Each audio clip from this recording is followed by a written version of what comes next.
Hello दोस्तों, welcome to my channel. तो दोस्तों आज मैं कराने वाला हूं मोस्ट इंपोर्टेंट क्वेश्चन, जो कि हमारी सीरीज चल रही है प्राचीन इतिहास की। तो उसका यह पार्ट 6 है। पार्ट 5 तक मैंने वीडियोस बना दिए हैं, प्लीज़ उन्हें भी देख लीजिएगा।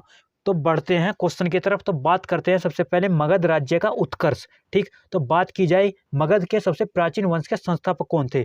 ठीक, तो वो थे बृहद्रथ। ठीक, इसे याद रखना, बृहद्रथ। और बात की जाए मगध की राजधानी, तो वो थी गिरिब्रज या राजगृह भी कह सकते हैं। ठीक, मगध हमारा एक महाजनपद था। ठीक, महाजनपदों की संख्या 16 है, तो उसी में से ही एक जनपद मगध भी था। बात करते हैं अब हर्यक वंश। ठीक, उनके तो हर्यक वंश का संस्थापक कौन था। ठीक, तो वो थे बिंबिसार। इसे ध्यान रखना, बिंबिसार। हर्यक वंश का संस्थापक कौन, बिंबिसार। बात की जाए तो ये मगध की गद्दी पर कब बैठे, 544 ईसा पूर्व। और बात की जाए कौन से धर्म के अनुयायी थे, तो ये थे बौद्ध धर्म के अनुयायी।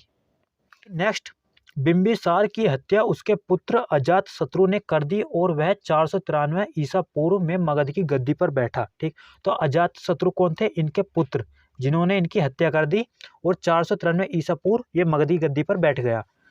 ठीक, प्रथम बौद्ध संगीति अजातशत्रु के शासनकाल में हुई।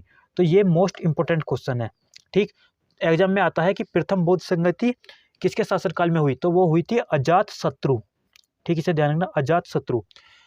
नेक्स्ट, 461 ईसा पूर्व में अजातशत्रु के बेटे उदायीन ने अपने पिता को मार दिया और वह मगध की गद्दी पर बैठ गया। ठीक, तो अजातशत्रु ने अपने पिता बिंबिसार की हत्या करी और गद्दी पर बैठ गया, और अजातशत्रु के जो बेटे थे उदायीन, उन्होंने भी अपने पिता अजातशत्रु को मार दिया और वह गद्दी पर बैठ गया। ठीक, इसलिए इस वंश को पितृहंता कहा गया, क्योंकि बिंबिसार के बेटे ने बिंबिसार की हत्या की और अजातशत्रु के बेटे ने अजातशत्रु की हत्या की, तो इसलिए इस वंश को पितृहंता वंश भी कहा गया। नेक्स्ट, उदयन किस धर्म का अनुयायी था, तो वो था जैन धर्म का। नेक्स्ट, पाटलिपुत्र की स्थापना, तो पाटलिपुत्र की स्थापना उदयन ने की थी। तो ये मोस्ट इंपोर्टेंट है, उदयन ने पाटलिपुत्र की स्थापना की थी। नेक्स्ट, हर्यक वंश का अंतिम राजा कौन था। ठीक, तो हर्यक वंश का अंतिम राजा था नागदशक। ठीक, अब बात करते हैं शिशुनाग वंश। ठीक, तो शिशुनाग वंश का संस्थापक कौन, शिशुनाग था। तो वो कैसे बना। ठीक, तो शिशुनाग वंश का जो संस्थापक था शिशुनाग, उसने नागदशक की हत्या कर दी, जो कि हर्यक वंश का अंतिम राजा था नागदशक, उसकी हत्या कर दी और 412 ईसा पूर्व में मगध की गद्दी पर बैठ गया। अब बात करते हैं नेक्स्ट, शिशुनाग ने अपनी राजधानी पाटलिपुत्र को हटाकर वैशाली को बनाया। ये भी इंपॉर्टेंट है। ठीक, तो पाटलिपुत्र को हटाकर वैशाली को बनाया। नेक्स्ट, शिशुनाग के बाद उनका बेटा कालाशोक गद्दी पर बैठा। ठीक, तो शिशुनाग का बेटा था कालाशोक, जो उनके बाद गद्दी पर बैठा। नेक्स्ट, कालाशोक के शासनकाल में ही दूसरी बौद्ध संगीति हुई। तो ये बहुत ही इंपॉर्टेंट है। तो पूछा जाएगा एग्जाम में कि दूसरी बौद्ध संगीति किसके शासनकाल में हुई, तो वो हुई कालाशोक। इसे ध्यान रखना, कालाशोक, जो कि शिशुनाग वंश का राजा था। और बात की जाए कि प्रथम बौद्ध संगीति कब हुई, तो वो अजातशत्रु, ठीक, जो कि हर्यक वंश का राजा था। नेक्स्ट, शिशुनाग वंश का अंतिम राजा कौन था, तो वो था नंदीवर्धन। इसे ध्यान रखना, नंदीवर्धन। अब बात करते हैं नंद वंश। तो नंद वंश का संस्थापक कौन था, तो वो था महापद्मानंद। नंद वंश का संस्थापक महापद्मानंद। ये मोस्ट इंपॉर्टेंट है, क्योंकि पूछ लिया जाता है एग्जाम में कि नंद वंश का संस्थापक कौन था, महापद्मानंद। और बात की जाए इनकी कुछ उपाधि थी, एक थी एकाराट, दूसरी भार्गव, तीसरी सर्व छात्रांतक। नेक्स्ट, नंद वंश का अंतिम शासक कौन था। ठीक, तो वो था घनानंद। नंद वंश का अंतिम शासक कौन, घनानंद। इसे चंद्रगुप्त मौर्य ने युद्ध में पराजित किया और फिर मौर्य वंश की स्थापना हुई। तो दोस्तों मौर्य वंश की स्थापना कैसे हुई, जो कि नंद वंश का अंतिम शासक था घनानंद, तो उसे चंद्रगुप्त मौर्य ने पराजित किया। ठीक, और बात की जाए कि चंद्रगुप्त मौर्य कौन था। ठीक, तो घनानंद के दरबार में एक चाणक्य रहते थे, जो कि इनके प्रधानमंत्री थे घनानंद के। ठीक, तो उन्होंने बेइज्जती करके उसे निकाल दिया, तो इसका प्रतिशोध लेने के लिए उन्होंने चंद्रगुप्त मौर्य को राजा बनाया। और अब बात करते हैं नेक्स्ट, सिकंदर की। ठीक, तो जब सिकंदर का भारत में आगमन हुआ, तब भारत में नंद वंश के राजा घनानंद का शासनकाल चल रहा था। ठीक, इसे ध्यान रखना। नेक्स्ट, सिकंदर का जन्म की बात की जाए तो वो हुआ था 356 ईसा पूर्व। सिकंदर का जन्म कब, 356 ईसा पूर्व। और इनके पिता का नाम क्या था, फिलिप। फिलिप। ठीक, सिकंदर किसका शिष्य था, ये बहुत ही इंपॉर्टेंट है। सिकंदर किसका शिष्य था, वो था अरस्तु। ठीक, जो कि जीव विज्ञान के जनक माने जाते हैं, अरस्तु। ठीक, एग्जाम में क्वेश्चन बनता है कि अरस्तु का शिष्य कौन था? ठीक, तो वो थे सिकंदर। नेक्स्ट, अरस्तु किसके शिष्य थे? ठीक, तो अरस्तु थे प्लेटो। तो प्लेटो के शिष्य कौन थे? अरस्तु। अरस्तु के शिष्य सिकंदर, मतलब सिकंदर के गुरु अरस्तु और अरस्तु के गुरु प्लेटो। नेक्स्ट, सिकंदर का सेनापति, तो ये भी बहुत इंपॉर्टेंट है। सिकंदर का सेनापति सेल्यूक्स निकेटर, इसे ध्यान रखना, सेल्यूक्स निकेटर। नेक्स्ट, सिकंदर का जल सेनापति, तो सिकंदर का जो जल सेनापति थे वो थे निर्याक्स। ठीक, निर्याक्स। नेक्स्ट, सिकंदर ने बौकेफला नामक नगर कहाँ बसाया? ठीक, तो वो बसाया झेलम नदी के तट पर।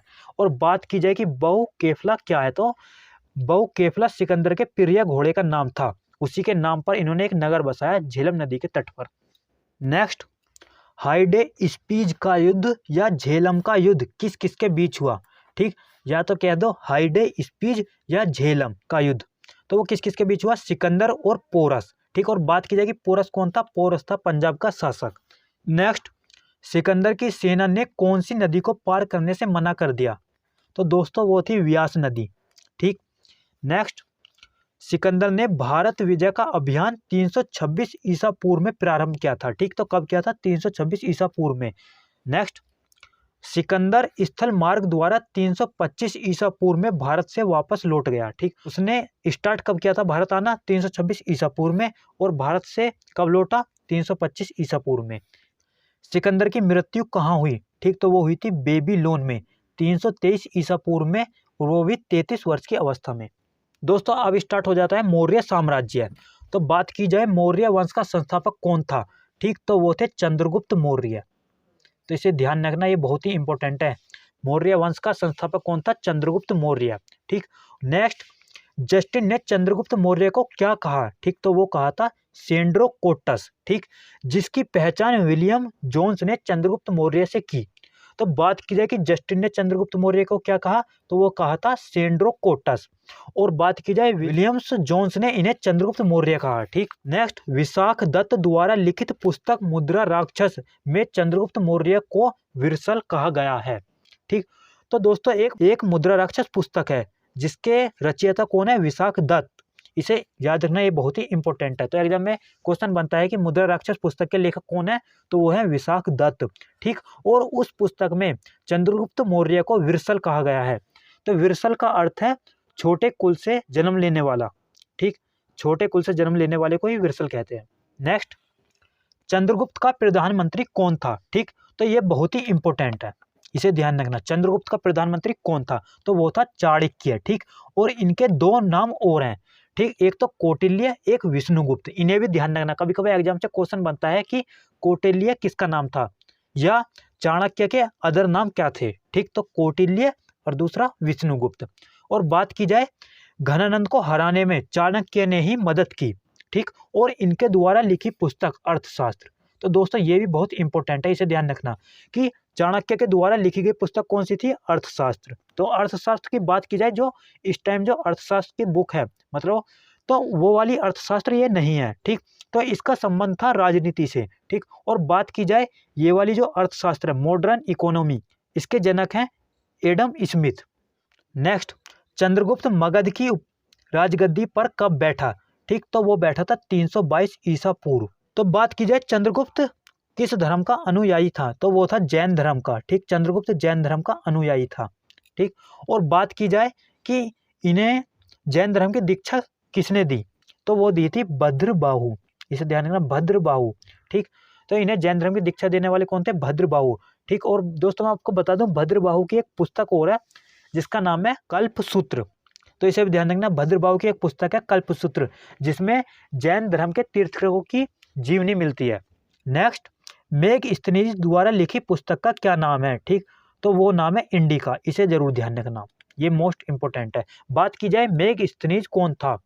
ठीक, तो वो था सेल्यूक्स निकेटर का राजदूत, जो कि चंद्रगुप्त के दरबार में रहता था। ठीक, तो सेल्यूक्स निकेटर का राजदूत कौन था? मेगस्थनीज। ये बहुत ही इंपॉर्टेंट है, एग्जाम में पूछ लिया जाता है कि सेल्यूक्स निकेटर का राजदूत कौन था? तो वो था मेगस्थनीज। नेक्स्ट, चंद्रगुप्त मौर्य का उत्तराधिकारी कौन था? ठीक, तो वो था बिंदुसार। ठीक, चंद्रगुप्त का बेटा ही था बिंदुसार, ठीक, जो 298 ईसा पूर्व मगध की गद्दी पर बैठा। ठीक, नेक्स्ट, अमित्र घात के नाम से किसको जाना जाता है? ठीक, तो वो बिंदुसार को ही जाना जाता है, तो वो बिंदुसार को ही जाना जाता है। ठीक, तो अब बात की जाए अमित्र घात क्या है, मतलब किसे कहते हैं, तो वो कहते हैं अमित्र घात का अर्थ है शत्रु विनाशक। ठीक, तो शत्रु विनाशक, अमित्र घात के नाम से किसको जाना जाता है? बिंदुसार को, जिसका अर्थ है शत्रु विनाशक। नेक्स्ट, डाइमेकस कौन था? तो दोस्तों ये बहुत ही इंपॉर्टेंट है, इसे ध्यान रखना। डाइमेकस कौन था? तो ये था सीरियन नरेश एंटियोक्स का राजदूत। ठीक, इसे ध्यान रखना, कौन था? सीरियन नरेश एंटियोक्स का राजदूत। ठीक, जो बिंदुसार के दरबार में रहता था और इसे ही मेगस्थनीज का उत्तराधिकारी माना जाता है। जैन ग्रंथों में बिंदुसार को क्या कहा गया? तो वो कहा गया सिंहसेन। ठीक, नेक्स्ट, किस बौद्ध विद्वान ने बिंदुसार को 16 राज्यों का विजेता बताया? ठीक, तो वो थे तारानाथ। और दोस्तों मैं आपको बता दूं, तारानाथ की पुस्तक है कंग्यूर और तंग्यूर। ठीक, कभी कभी एग्जाम में बनता है कि कंग्यूर और तंग्यूर पुस्तक के लेखक कौन है? तो वो है तारानाथ। नेक्स्ट, आधुनिक अर्थशास्त्र के जनक कौन है? ठीक, तो दोस्तों मैंने ये एक्स्ट्रा क्वेश्चन ले दिए हैं यहाँ पर, क्योंकि अर्थशास्त्र के लेखक कौन था भी मैंने पहले बताया था, तो वो थे चाणक्य। तो बात की जाए कि आधुनिक अर्थशास्त्र जो हमारे पास अब बुक रहती है इकोनॉमी की, उसके जनक कौन है? तो वो थे एडम स्मिथ। और बात की जाए इनकी एक पुस्तक और है जो कि बहुत ही फेमस है, कभी कभार इससे भी एग्जाम में क्वेश्चन बनता है कि the wealth of nation, the wealth of nation पुस्तक के लेखक कौन थे? वो थे एडम स्मिथ। बात की जाए इन्होंने यह पुस्तक कब लिखी? वो लिखी थी 1776 ईस्वी में। ठीक, नेक्स्ट, बिंदुसार के शासनकाल में तक्षशिला में 2 विद्रोह हुए। ठीक, जिनको दबाने के लिए बिंदुसार ने किसको भेजा? तो वो भेजा था एक तो सुसीन और दूसरा अशोक। बात की जाए ये कौन थे? तो सुसीन और अशोक बिंदुसार के ही बेटे थे। नेक्स्ट, कंग्यूर और तंग्यूर पुस्तक के लेखक कौन है? तो वो है तारानाथ। ठीक, तारानाथ कौन है? तो इन्होंने ही बिंदुसार को 16 राज्यों का विजेता बताया था। तो दोस्तों अब बात होती है अशोक की। ठीक, तो मौर्य वंश के ये तीसरे शासक थे। पहला शासक कौन था? चंद्रगुप्त मौर्य। दूसरा उनका बेटा बिंदुसार। ठीक, और बिंदुसार के बेटे कौन? अशोक। बात करते हैं अब इनकी। बिंदुसार का उत्तराधिकारी अशोक महान हुआ जो 269 ईसा पूर्व में मगध की राजगद्दी पर बैठा। ठीक, तो अशोक राजगद्दी पर कब बैठे? 269 ईसा पूर्व में। नेक्स्ट, मास्की एवं गुर्जरा अभिलेख में अशोक का नाम अशोक मिलता है, लेकिन पुराणों में अशोक को अशोक वर्धन कहा गया है। ठीक, इसे ध्यान रखना, कभी कभी एग्जाम से क्वेश्चन बनता है कि पुराणों में अशोक को क्या कहा गया है? तो वो कहा गया है अशोक वर्धन। नेक्स्ट, अशोक ने कलिंग पर कब आक्रमण किया? तो दोस्तों वो क्या था? अपने अभिषेक के 8 वर्ष बाद। ठीक, मतलब 261 ईसा पूर्व में। नेक्स्ट, डियानीसियस कौन था? ये भी इंपॉर्टेंट है। डियानीसियस कौन था? ठीक, तो वो था मिस्र के राजा टोलमी सेकंड। ठीक, मिस्र के राजा टोलमी सेकंड का राजदूत और अशोक का दरबारी। अशोक किस धर्म का अनुयायी था? ठीक, तो वो था बौद्ध धर्म का। नेक्स्ट, भारत में शिलालेख का प्रचलन सर्वप्रथम किसने किया? ठीक, तो वो अशोक ने ही किया था। शिलालेख का सबसे पहले प्रचलन भारत में किसने किया? अशोक ने। इसे ध्यान रखना, कभी कभी एग्जाम में बनता है कि शिलालेख का प्रचलन सबसे पहले किसके शासनकाल में हुआ या किसने किया? तो वो अशोक ने। नेक्स्ट, अशोक के अभिलेखों को कितने भागों में बांटा गया है? तो दोस्तों वो 3 भागों में बांटा गया है। फर्स्ट शिलालेख, सेकंड स्तंभलेख, थर्ड गुहालेख। बात की जाए शिलालेखों की संख्या कितनी है? तो वो है 14। स्तंभलेखों की संख्या कितनी है? तो वो है 7 यानी 7। नेक्स्ट, कौन से शिलालेख में कलिंग युद्ध का वर्णन एवं अशोक के हृदय परिवर्तन की बात कही गई है? ठीक, तो वो है 13वां शिलालेख। तो दोस्तों वही मैंने भी बताया था कि जब कलिंग युद्ध हुआ था तो उसमें कम से कम 1.5 लाख सैनिक मारे गए थे, जिसकी वजह से अशोक का हृदय परिवर्तन हुआ और उसने निर्णय लिया कि अब हम कभी युद्ध नहीं करेंगे। नेक्स्ट, रानी का अभिलेख किसे कहा जाता है? तो वो कहा जाता है कौशाम्बी अभिलेख को। इसे ध्यान रखना। और दोस्तों मैं आपको बता दूं, एक क्वेश्चन ये भी बनता है कि अशोक का सबसे लंबा लेख कौन सा था? तो वो था 7वां अभिलेख, सबसे लंबा था अशोक का। नेक्स्ट, अशोक के समय मौर्य साम्राज्यों में प्रांतों की संख्या कितनी थी? ठीक, तो मौर्य साम्राज्य में अशोक के समय प्रांतों की संख्या कितनी थी? वो थी 5 यानी 5। ठीक, और बात की जाए प्रांतों को क्या कहा जाता था उस टाइम, चक्र। चक्र। नेक्स्ट, प्रशासन की सबसे छोटी इकाई क्या थी? ठीक, तो वो थी ग्राम। ठीक, और जिसका मुखिया ग्रामीक कहलाता था। नेक्स्ट, मेगस्थनीज ने भारतीय समाज को कितने वर्गों में विभाजित किया?